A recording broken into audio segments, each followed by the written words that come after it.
Bueno, bienvenidos, bienvenidos. Digamos que hasta hace 5 minutos pensaba de una manera y ahora pienso de otra manera.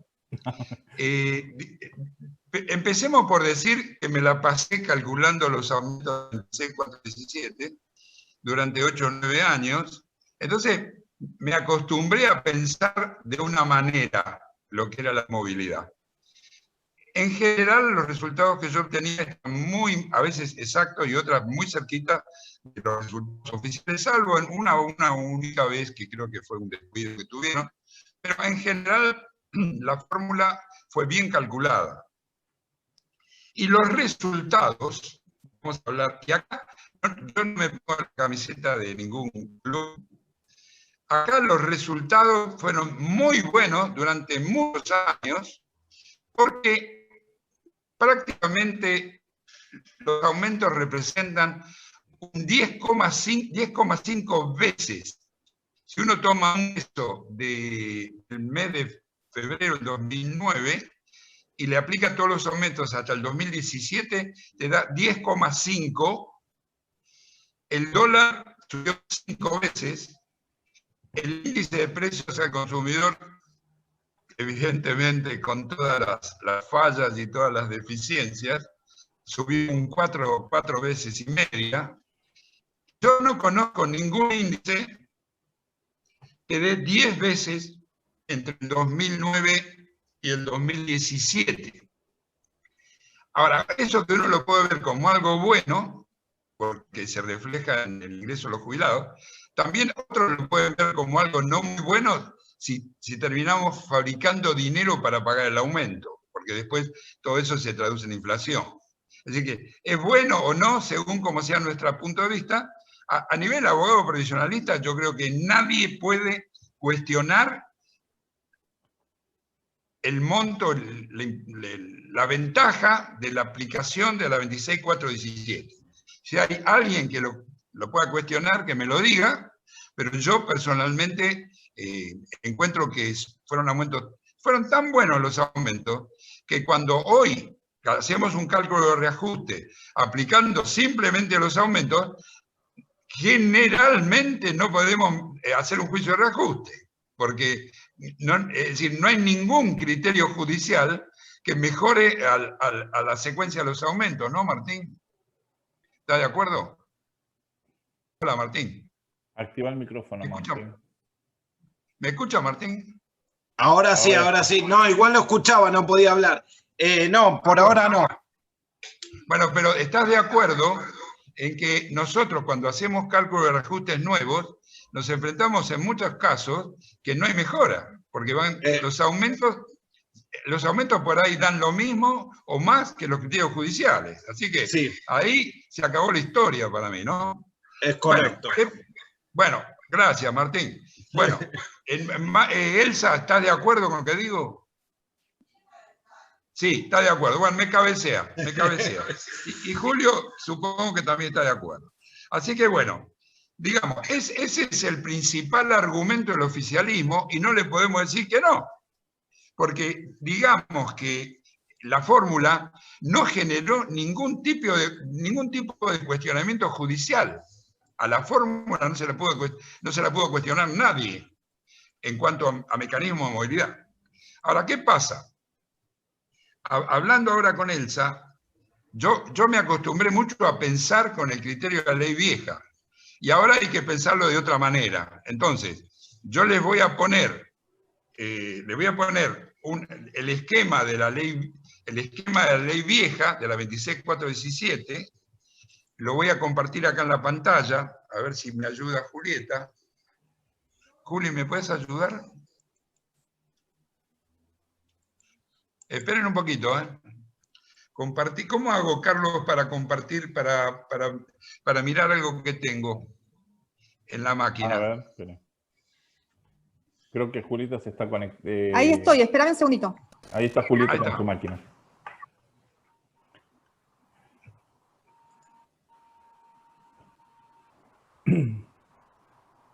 Carlos, me tenés que habilitar.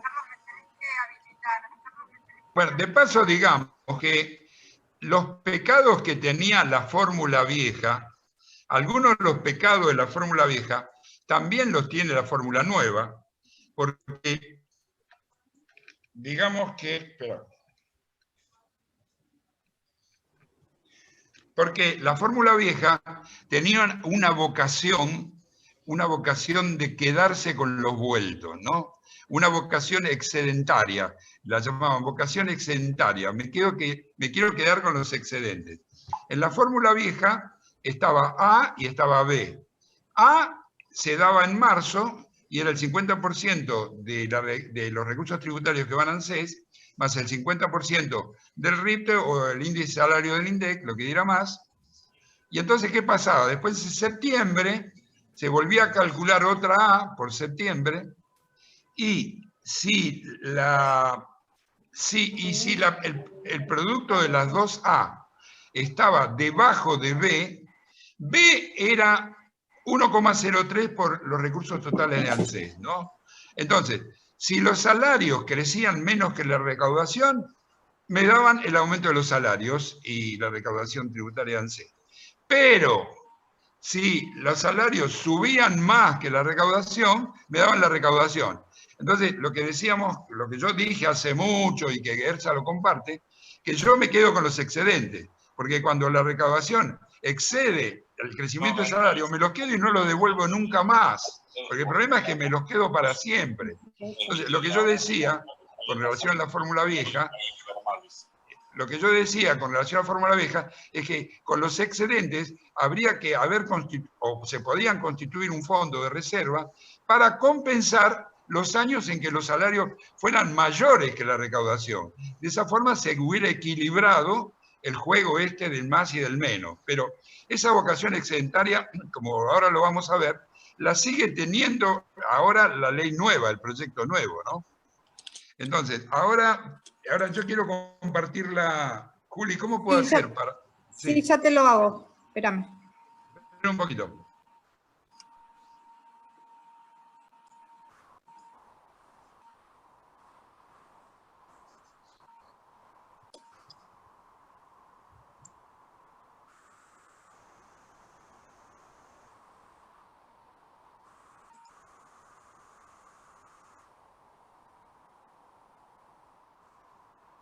Acá está.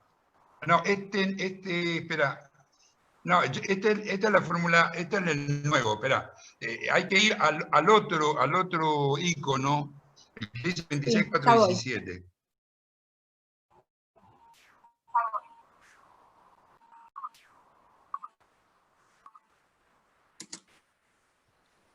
Ahí está, ya está. Bueno, acá vamos a ver, miren qué fácil que era antes, porque estaba A y estaba B, las dos estaban definidas desde el principio.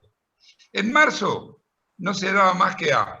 Eso lo reguló la resolución 6 del 2009. En marzo solamente era A, que era el 0,5 de los recursos tributarios que iban a ANSES, más el 0,5 del aumento de salarios, según el RIPTE o según el INDEC, el que diera más. Así que prácticamente en marzo B no existía. Solamente había A, pese a que en la ley quedó A si A es menor que B. Bueno, ¿qué pasaba? En septiembre, acá en la ley ni en la fórmula se dice nada, pero en septiembre había que sacar otra A, que era distinta, porque la A de marzo se sacaba con el segundo semestre del año anterior, y la A de septiembre se sacaba con el primer semestre del año que iba corriendo. Entonces, si me dieron un aumento del 15, vamos a poner en marzo, y me dieron un aumento del 10, o me correspondía una A en septiembre del 10, me daba un 26%, por ejemplo. Entonces, ahí se comparaba la A de marzo multiplicada por la A de septiembre, el resultado, que da un incremento, se comparaba cómo había sido el incremento de la recaudación total de ANSES. Si esos dos incrementos multiplicados daban menos que B, se daba la A de septiembre. Y si daban más, se tomaba B y se lo dividía por el aumento de marzo, con lo cual quedaba el saldo, que ese saldo era la movilidad en el segundo semestre. Bueno, pero todo eso cambió. Yo, como estaba acostumbrado a razonarlo con la ley vieja, medio que me costó un poco entenderlo de la ley nueva, pero luego hablé con Elsa, hablé con Ismael, y bueno, ahora lo entendí y puedo explicárselo a los demás, ¿no? Pero hasta hace un rato tenía mis dudas. Entonces, ahora vamos a ver, hasta ahora, ¿entendieron lo de A y B de la ley vieja? ¿Me contestan?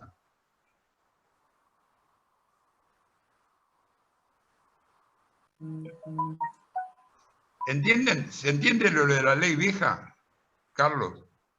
Si lo puede repetir mejor, porque está medio... Bueno, En el chat dice que se entiende, en el chat están poniendo que bueno, pero lo digo despacito, en cámara lenta.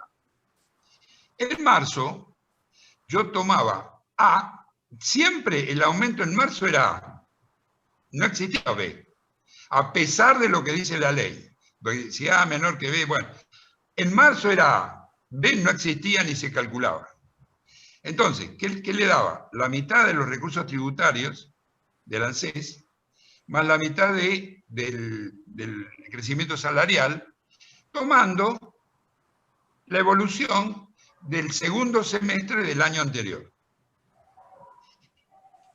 A eso está claro, ahí no puede haber ninguna duda. Cuando llegaba septiembre, tenía que hacer otra A, porque te corría el periodo para sacar el aumento. Entonces, ya en septiembre, yo tomaba el incremento salarial, el incremento de recursos tributarios, entre enero y junio del mismo año, y ahí tenía otra A. Entonces, si en marzo había tenido un aumento del 10%, y en septiembre tenía otra A del 10%, la multiplicación de 1.10 por 1.10, por ahí me daba un aumento del 21%.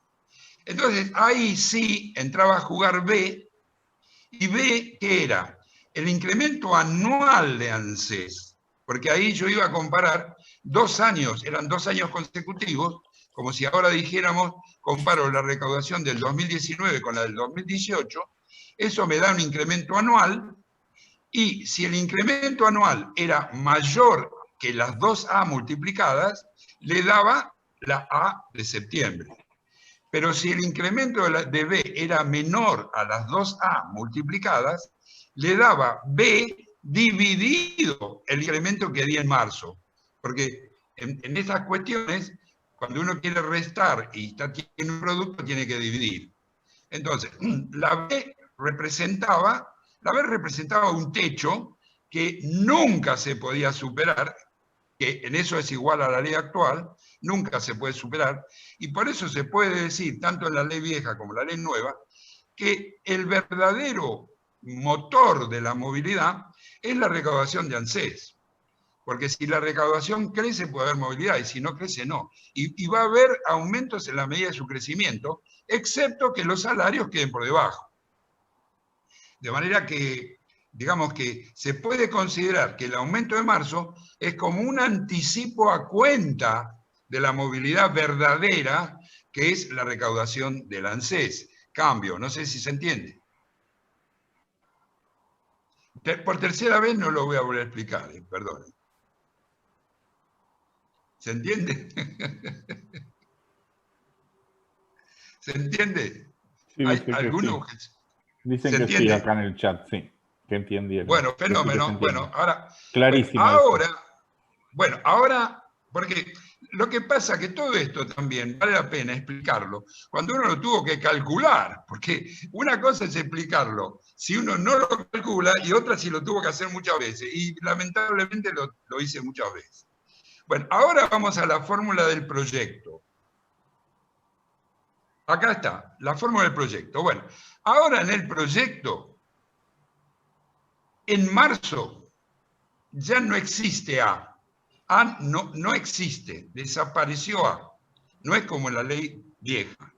En marzo es igual a A, porque realmente la fórmula que nos dice salvo que ahora ya no entra, qué sé yo, el índice de salario, por ahí entra solo el RITE, pero es mitad recursos tributarios y mitad el RITE, ¿no? El RITE, o por ahí hablan de un índice combinado, eso todavía no lo tengo muy claro, pero digamos que la A vieja se parece mucho a la MM de la ley actual. Elsa, ¿está de acuerdo? Hola. ¿Elsa está de acuerdo? Sí, quiero hablar con Elsa. Sí, totalmente de acuerdo. Listo, fenómeno. Bueno, ahora acá viene el salto del tigre. Cuando yo voy a septiembre, ahí, recién ahí, aparece A. Y ahí, recién ahí, aparece B. Y entonces, ¿qué pasa? A es la misma A que existía antes. Es la misma, salvo que hay solamente por ahí un índice salarial. Pero B ya no es 1,03 de R, sino que B siempre es la diferencia, por decirlo así, la diferencia entre la recaudación total y la movilidad que yo les di en marzo. Es decir, ahí hay un cambio bastante fuerte, que a mí me costó entenderlo, pero que finalmente, por suerte, lo entendí. Y entonces ahí, los resultados quizá sean muy similares, porque siempre B funciona como un techo, digamos. Entonces, ¿pero qué pasa? Ya no tengo que multiplicar el aumento de marzo por el aumento de septiembre, porque la única A que existe es la de septiembre.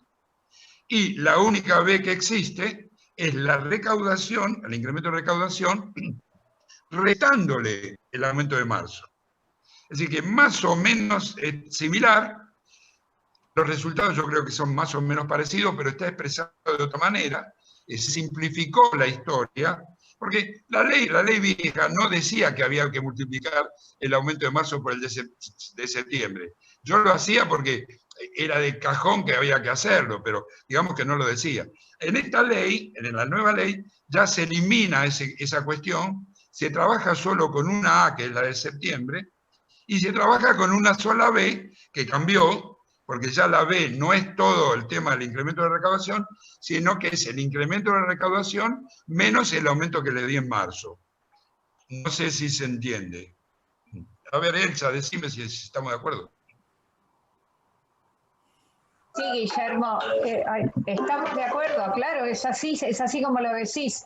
Es el pago en marzo es como un adelanto, como un caramelo que le dan y la verdadera cena. En septiembre define la movilidad del año. Bien, ahí está. Bueno, digamos entonces. Parecidas críticas yo hice en el 2008 con relación a que había esa vocación excedentaria de quedarse con el vuelto, como los chicos, que existía en la ley 26417, es igual a la de ahora. Si la recaudación se queda por arriba de A, te doy A. Es decir, si los recursos del ANSES crecen más que los salarios, te doy los salarios. Pero si los salarios crecen más que la recaudación, te doy la recaudación. Con lo cual me voy quedando con todos los excedentes en los años de buena recaudación y no hago ningún fondo para compensar fluctuaciones futuras.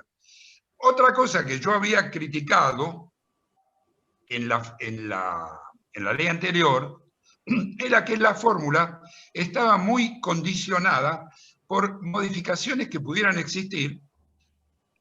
Por ejemplo, una que la arreglaron en el decreto, en la resolución 6 del 2009, fue el tema de la moratoria.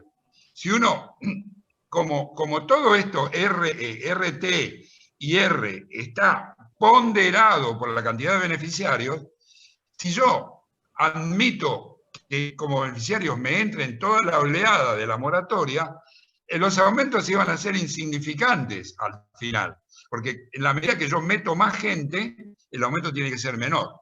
Si yo tengo que dar un aumento del 10% y tengo 3,5 millones de jubilados, cuando en el periodo siguiente yo tengo que hacer vamos a hacer que fuera otro 10%, pero en lugar de 3,5 millones tengo 7 millones, en lugar del 10% le tengo que dar el 5%, porque yo tengo que dividir el 10 por la variación de los beneficiarios, y al dividir el 10 por la duplicación, 10 dividido 2 me da 5. Es decir que si uno realmente ponderara los RT y R, los ponderara por el número de beneficiarios, y considerar a los incorporados por moratoria, los aumentos hubieran sido muy malos. Como se dieron cuenta de eso, y fue una crítica y lo escribí, por supuesto que en la ANSES nadie sabía nada, y yo les pregunté, ¿pero ustedes no vieron? No, no vimos nada, bueno, pero en el 609 clarito dijo, no vamos a contar dentro de los beneficiarios a los jubilados de moratoria. ¿Y qué se consiguió con eso? Se consiguió que ese número de 3,5 millones de jubilados que había fuera constante. Sí, los 3,5 millones siguieron siendo 3,5 millones durante esos 8 o 9 años, del 2008 al 2017, 2009 al 2017, pero es lo mismo. Entonces no movieron la aguja. Por eso los aumentos fueron muy buenos, porque no tuvieron esa contención del incremento de los jubilados. Aparte de eso, yo había criticado la fórmula, que al final, ahora, hoy tengo que decir que salió bien, ¿no? Si queremos beneficiar a los jubilados, salió bien. Pero ¿qué pasa? Puede haber otras modificaciones impositivas, otras modificaciones en los beneficios. Imaginemos que se vuelve a hacer una jubilación anticipada y que entran 200.000 personas. ¿Qué pasa? Si yo incorporara a esas 200.000 personas nuevos beneficiarios con la fórmula que haría, entonces por ahí se habló, yo lo vi en el PowerPoint, de una garantía de respetar el status quo que hay ahora con relación a los beneficios y a las reformas impositivas. Es un tema bastante complicado, digamos, pero digamos que por lo menos teóricamente quieren vacunarse contra modificaciones futuras que pueden afectar el resultado de la fórmula. Pero bueno, es algo que no sé cómo se va a concretar en el proyecto, pero era una crítica. Yo decía, esta fórmula está sujeta a que no ocurran una cantidad de cosas, ¿no? Y ya de movida le borraron a los jubilados de moratoria. Pero bueno, ahora, ya yendo a un análisis final prácticamente, porque tanto no tengo para decir, el esquema de la ley se compadece mucho con la forma como yo lo pienso, y ahí me van a tener que perdonar. La gran disputa, la gran discusión, el gran enfrentamiento que hay, por lo que yo veo en los diarios, es si hay que incorporar o no hay que incorporar la inflación como un piso, que eso se habló, e incluso yo vi ideas que se habían tirado, porque la fórmula se mantenía como esta, pero había como un agregado, como una especie de piso, para que nunca el aumento que se dé estuviera por debajo del crecimiento de los precios.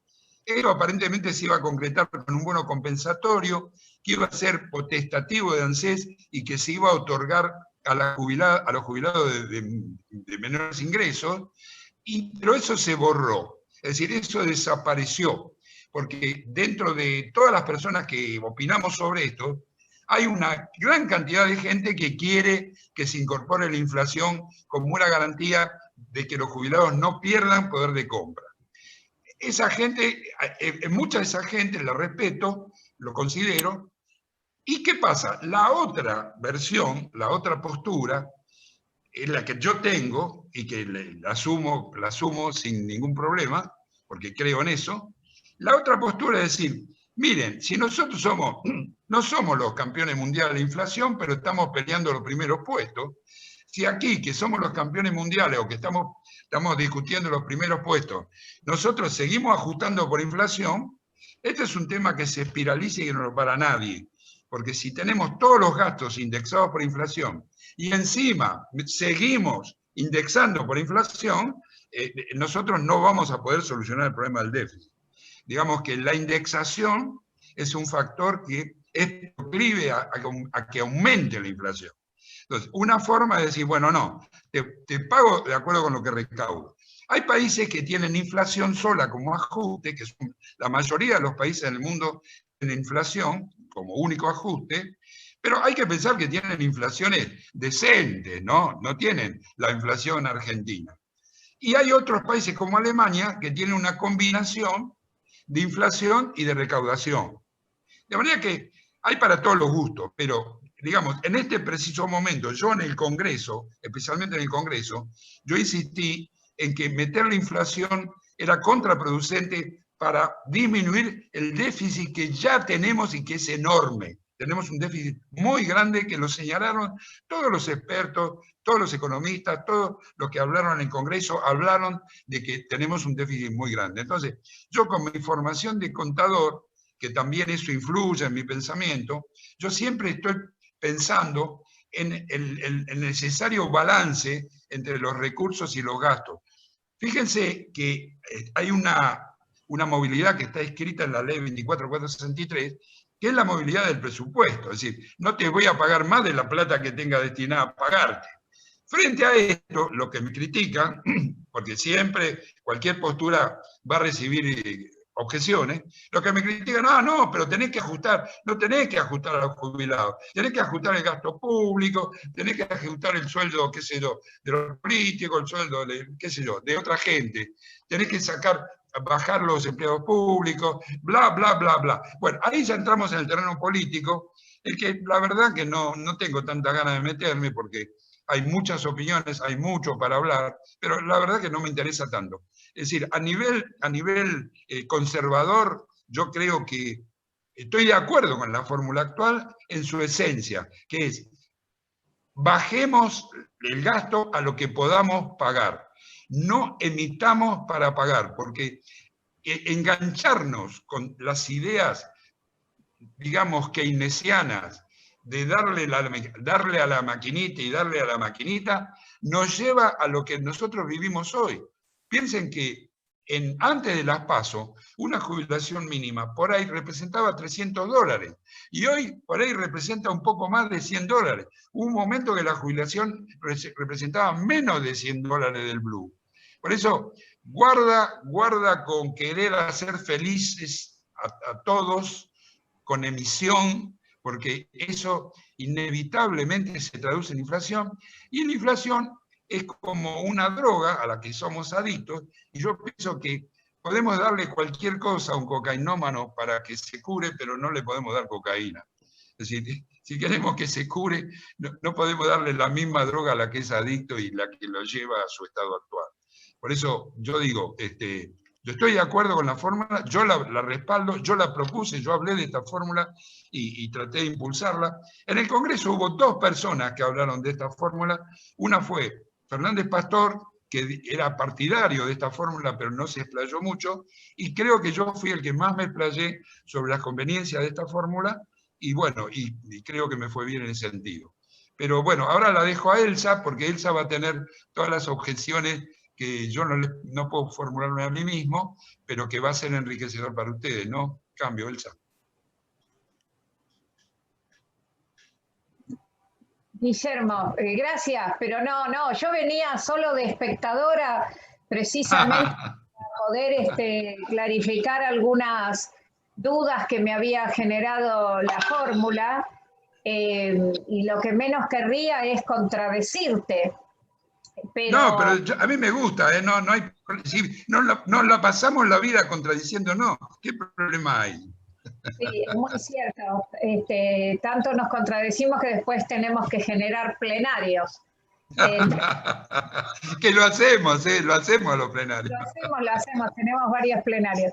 Pero bueno, no estoy en desacuerdo para nada con tu análisis de la fórmula en lo técnico, porque es lo que vos decís, es como vos decís.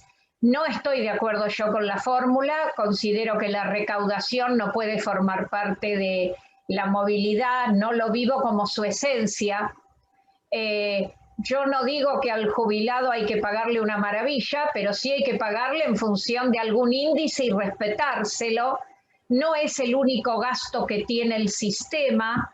La movilidad es algo íncito al haber previsional, y el gasto previsional de ANSES es una sola parte. ANSES tiene un gasto no previsional muy grande, y ahí aplica también esta movilidad, cuando en realidad eso no es movilidad. Cuando da una prestación no contributiva, así como establece el monto de esa prestación contributiva en forma totalmente arbitraria, y la pone en un valor o la pone en otro, perfectamente puede después decir lo aumento de tal manera o lo aumento del otro a la no contributiva. Tan así que la puede sacar. Por ejemplo, hoy acaban de decir que no va a haber IFE 4.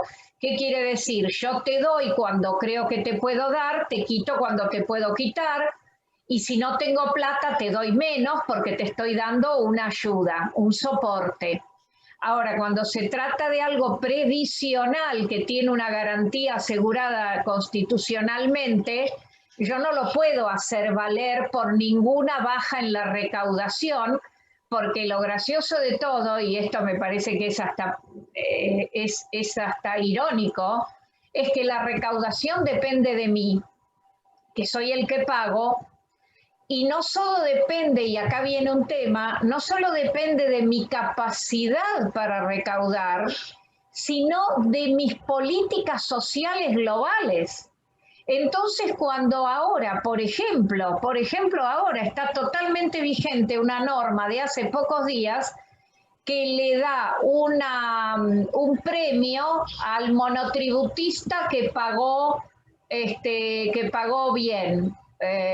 O sea, factores de subsidio por buen cumplimiento tributario es algo que el Estado puede hacer, quiere hacer, puede diseñar, y es una política social. Puede ser buena o mala, pero es una política social a la que tiene derecho. Pero ¿qué pasa? Cuando ejerce una política social que implica una rebaja en la recaudación, automáticamente está perjudicando al jubilado porque se va a producir una rebaja en la recaudación. Entonces, ¿quién paga las políticas sociales de aliento al empleo o a la producción? La pagan los jubilados. Y ahí es donde está el punto en el que yo no haría entrar la recaudación. Y finalmente, para no hacerla larga, lo que sí noto como grave error aritmético de la fórmula, para mí es totalmente inaceptable, un error de estudiante de matemática, me parece a mí, es que de ninguna manera yo puedo siempre poner lo menor de algo, porque cuando pongo lo menor de algo, inevitablemente concluyo en un lapso dando algo menor a las dos variables. Yo acabo de hacer un gráfico en el que puse hipotéticamente la variable A y la variable B, cualquier número puse, partiendo de 1 en ambas. Sí. Eso lo hice, Elsa, eso lo hice. Yo hice el jueguito, Elsa, acordate, perdóname, Elcita querida, yo hice el jueguito ese de hacer A y B y con distintas combinaciones, y el resultado es lo imaginable, que da menos de lo que tiene que dar lógicamente, ¿no? Porque da menos. Sí, Claro. eso lo hice, pero esa objeción ya era aplicable a la ley vieja, ¿eh? No nueva. Y acá va a pasar lo mismo. No, porque en la ley vieja no estaba la resta de marzo, y acá sí.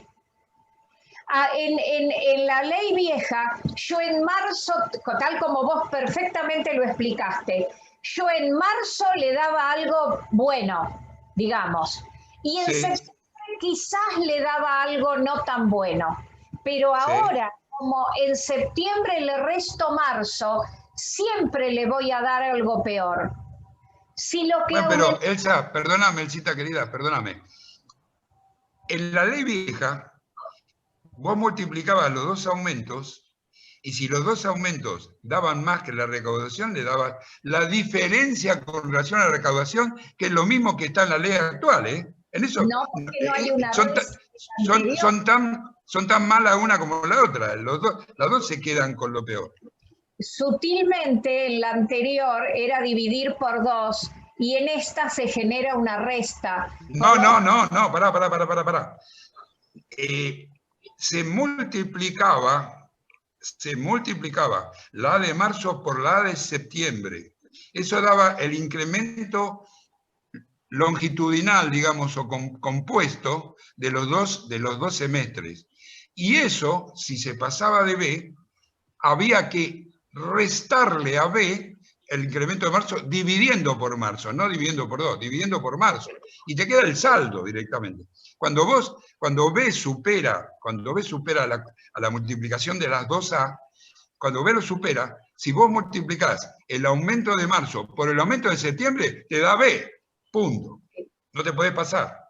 Está bien, Entonces, pero a ver, si venimos arrastrando algo equivocado, nunca tuvimos cuestión. ¿Por qué? Porque nunca dio menos que el RIPTE. A ver, esto es lo que conversábamos recién, que yo te decía. ¿Por qué nosotros no atacamos judicialmente la 26417 nunca? Porque siempre generalizado, ¿no? Ya sabemos que vos muy bien hiciste en 2014 las cuentas que demostraban que el 2014 se dio menos y en el 2016 también. Sacrosantamente nosotros recibíamos el número del aumento. Todo el mundo que esperaba que Jáuregui hiciera las cuentas y nos diera el Ecuador, era lo que todos hacíamos. Bueno, ¿qué dice Jáuregui? ¿Este aumento está bien o está mal? No en números, sino el cálculo, estaba bien hecho. Cuando vos nos decías que estaba bien hecho, ¿qué hacíamos algunos? Comparábamos, ¿y el RIPTE cuánto me hubiera dado? Y si me daba más o menos lo mismo, no hacíamos juicio. Y así se nos fue la vida entre el 2009 y el 2017 sin hacer juicio. Porque, y hoy se puede demostrar en un gráfico que yo di en las charlas que di de movilidad, que cuando uno ve los aumentos 2009-2017 y el RIPTE son idénticos, con lo cual no tenía nada de qué quejarnos. Acá ahora lo que nos va a terminar ocurriendo es que si siempre la recaudación va a ser menor que el RIPTE, el jubilado va a terminar cobrando menos que el RIPTE. Y si el RIPTE y si la recaudación es mayor que el RIPTE, cobrará el RIPTE, pero entonces acá está la diferencia. No se va a cumplir la pauta que le ordenó la ley 27541 a la comisión, que claramente le dijo, usted tiene que crear una fórmula que garantice la distribución de la riqueza de la nación, que ese es el 1.03. Le doy más que la recaudación. Y si siempre el menor es el RIPTE, yo voy a seguir una movilidad igual al salario, pero jamás voy a participar de esa riqueza, porque nunca me van a dar el mayor. Entonces, todo esto está armado de una manera para que el jubilado cada septiembre anual, digamos, pierda. Le doy el menor, pierdo recaudación. Le doy el menor, pierdo salario. Siempre en el que pierdo. Eso es inaceptable matemáticamente, me parece a mí. Cuando no hubiera costado nada, dar risco. Y cada 2 años hacer una... Ahora, Elsa, perdóname, Elsa. Discúlpame, Elcita. Sí, escúchame, Elcita. Te quiero decir algo. Estamos totalmente de acuerdo, eso fue así, eso está mal, bueno, ya eso lo criticamos. Pero hay un tema que yo te llamo la atención sobre algo, que es un tema anecdótico, que es lo que me pasó a mí. Yo fui crítico de la 26417, y pasaron los años, y hoy tengo que decir que la 26417 dio muy buenos aumentos, lo tengo que decir, porque no hay otra.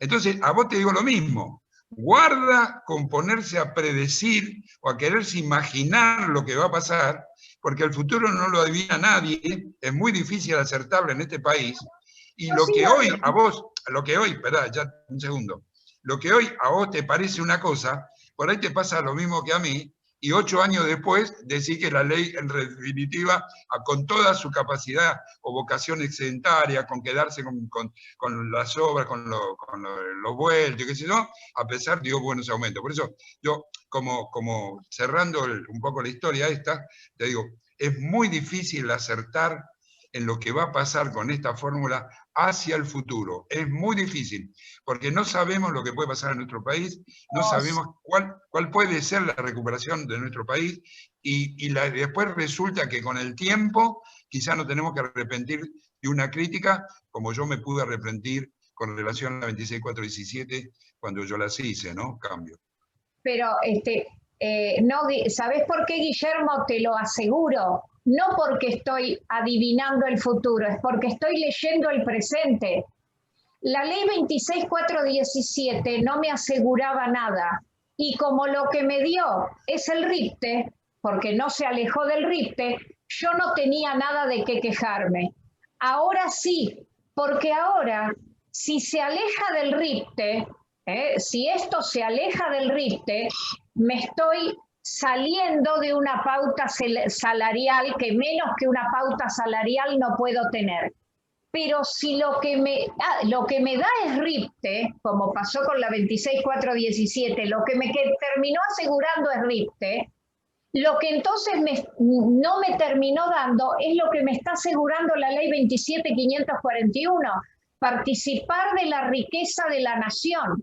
Y eso era el 1.03. Si nunca me vas a dar la recaudación cuando la recaudación dé más, y siempre me vas a dar el RIPTE que dé menos, nunca participé de la riqueza de la nación. Y eso es justiciable. Por eso correcto, bueno. Pero Elsa, convengamos en algo, que el 1.03 es nada. Vos lo calculaste, lo hicimos con el 20%, ¿te acordás? Con el 20%, el 1,03 del 20% da el 20,6, ¿no? Vos lo calculaste. No llega ni al 21. ¿Qué me vienen a correr con el 1,03 si es muy poca cosa? Es muy poca cosa. En un porcentaje, meterle otro porcentaje, meterle el 3% al 20%, bueno, no llega al 21%. Es decir, que tampoco nos hagamos tantas ilusiones con el 103. Yo creo que es un poco para la tribuna, me parece, ¿no? Está bien, pero es que no te lo aplico porque la recaudación fue mayor que los salarios. O sea, nunca vas a participar de la riqueza de la nación, porque cuando la recaudación aumente, no te la voy a dar. Si la recaudación aumenta más que los salarios, te voy a dar los salarios. Y si los salarios... Ya sé. Pero Elsa, ¿sabés lo que pasa? Perdóname, Elsa, querida. Hay un tema fundamental. Para mí es fundamental. Tenemos que vivir con lo que tenemos. Tenemos que vivir con lo que recaudamos. Si nosotros no recaudamos, por las razones que fueren, no recaudamos lo que tenemos que recaudar para pagar los beneficios, pues nos tenemos que ceñir a lo que recaudamos. Que no te guste, que esté mal, que bla, bla, bla, que el 14 bis, que la progresividad, que bla, fenómeno, pero no tengo guita. Es como cuando el hijo le va a pedir plata al padre. El hijo le dice, mira, yo quiero ir a Disney World, pero hijo, no tengo plata. Ah, bueno, pero es lo que decía Casero. ¿Viste? Yo quiero flan. No, pero la casa se quemó. No, la heladera, no, pero yo quiero flan. Yo quiero el 14 bis. Yo quiero la movilidad, yo quiero el RIPTE, yo quiero el salario. Pero no hay guita, papito, no hay plata. ¿Qué querés que haga si la heladera se quemó? Entonces, ahí, bueno, hagamos todos los juicios que quieran, pero yo sigo pensando que tenemos que vivir de acuerdo con nuestras posibilidades. Tenemos que vivir con lo que tenemos y no fabricar guita e inflación, que es nuestro deporte nacional. Pero en el ejemplo tuyo, Guillermo, yo soy ese hijo y te contestaría. Vos cambiaste que tenías. No sos hija mía, dale, no sos hija mía. Vos querés ser, pero no, no puede ser. No, pero escúchame, vos que sos mi padre, ahora... Sí. podés dar lo que me corresponde porque vos te cambiaste la moto por un Mercedes-Benz. Es lo que está haciendo el Estado. No Ando recauda, más en moto. solo no recauda, gasta más allá de lo previsional. Entonces la movilidad previsional, que es este pedacito nada más, a una recaudación que gasto en otras cosas en las que no...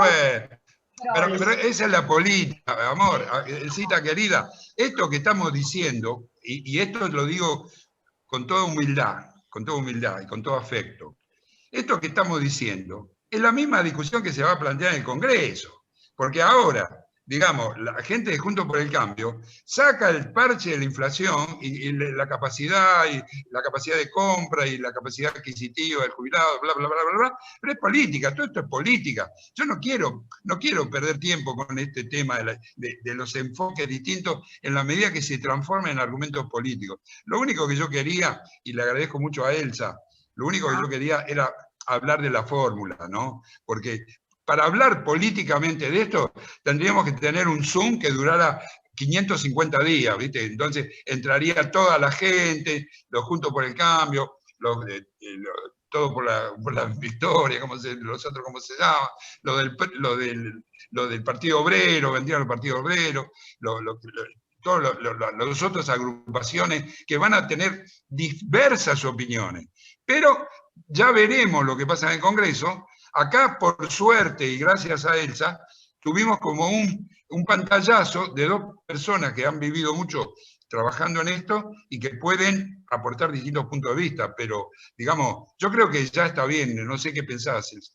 No, por supuesto, perfecto, estoy totalmente de acuerdo con vos. Tendremos que esperar a definiciones más políticas de lo que se entiende por recaudación. Se discutirán los términos de la fórmula, digamos, desde visiones políticas, sin duda, sin duda. Bueno, ahora una cosa, Carlos, preguntas que me quieren hacer a mí o a Bueno, Elsa. en el chat o no sé. ¿No hay preguntas? Por lo menos hasta ahora no. Si quiere le leo lo que están poniendo en el chat. Sí, dale. Empecemos. Claudia dice... A ver.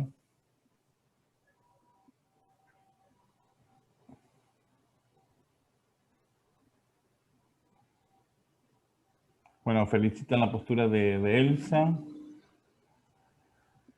A ver, ¿Qué dice? ¿Qué dice? ¿Qué dice, Carlos? ¿me repetís? No, una dice, coincido con la doctora totalmente, la felicito. Enriquecedor escuchar a las dos posturas. Lo que dice no es una cuestión política, es una realidad.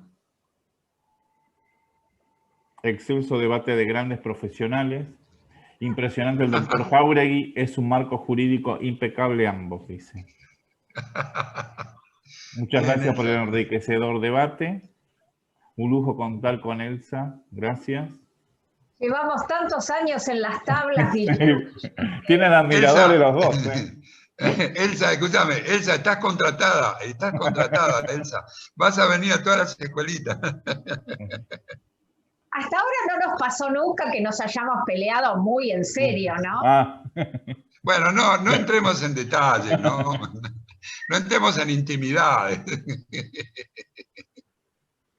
Bueno, nunca nos peleamos en serio. Acá hay una pregunta de Lisandro Nicolás Medina. Dice, pregunta, ¿existen diferencias entre el índice de salario anterior y el RIPTE? Sí, bueno, Elsa lo puede contestar. Ismael escribió un artículo sobre la diferencia entre el RIPTE y el índice de salario.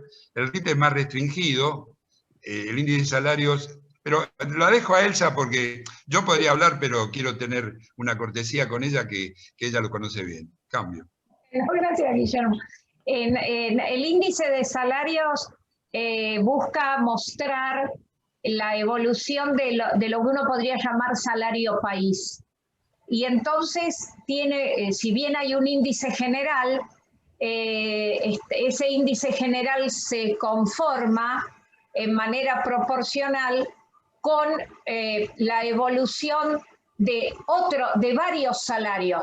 Entonces tiene, por un lado, el salario de los empleados públicos y por otro lado el salario, la evolución del salario de los empleados privados. Y también tiene la evolución de los salarios en negro, que eso es todo un tema.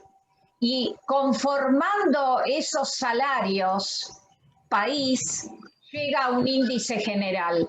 Entonces, es una evolución que no guarda relación realmente con los ingresos del CIPA, porque ahí hay mucha gente de CIPA, pero hay mucha gente que no está en CIPA. Nosotros en su momento dábamos siempre el ejemplo de, miren, era Scioli el gobernador de Buenos Aires y nosotros decíamos, Scioli le da un 20% de aumento a los empleados públicos de la provincia de Buenos Aires, que son cientos de miles, eso influye en una parte del índice de salarios que termina influyendo en el índice de salario general y sin embargo por ese aumento no le entra un peso al CIPA.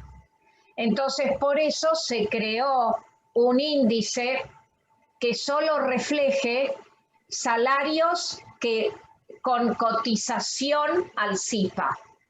Ahora, punto aparte, cuando uno habla de RIPTE, que eso termina siendo el RIPTE, la metodología que se le armó al RIPTE es tan restrictiva